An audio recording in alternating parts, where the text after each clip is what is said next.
fall 1797.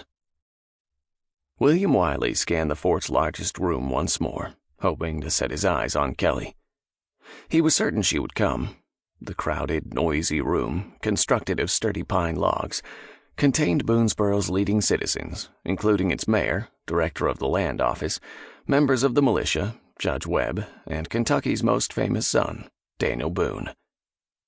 A number of people stood gathered around Colonel Boone, including William's oldest brother, Sam, and their adopted Scots brother, Bear, by far the largest man in the room. William's eyes halted, but his heartbeat quickened when he finally spotted Kelly. She stood frozen in the doorway for a moment, the bright sun behind her outlining her shapely silhouette.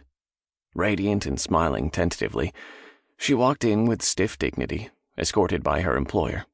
William's eyes weren't the only ones taking notice.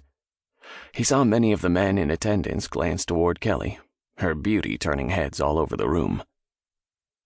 The temptation to race over to her before some other man did flew into his head, but he held himself back.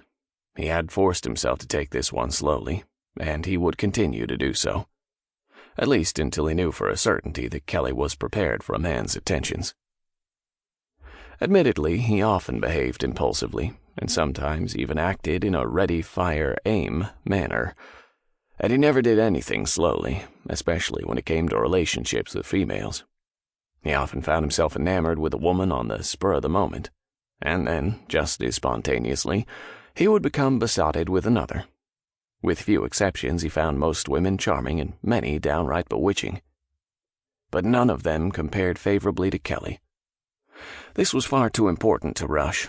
He needed to treat Kelly carefully. He had to give her ample time to heal and become the woman he knew she was.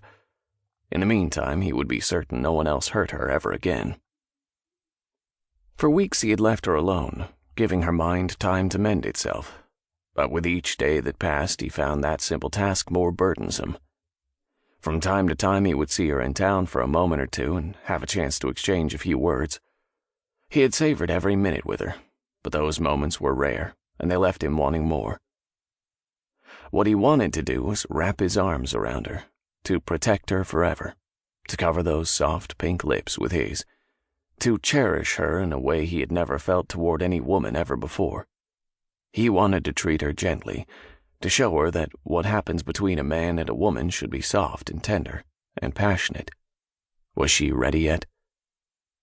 He observed her for a few moments before approaching her. She stood off by herself, almost in the corner of the room, twisting her hands and shifting her slight weight from side to side.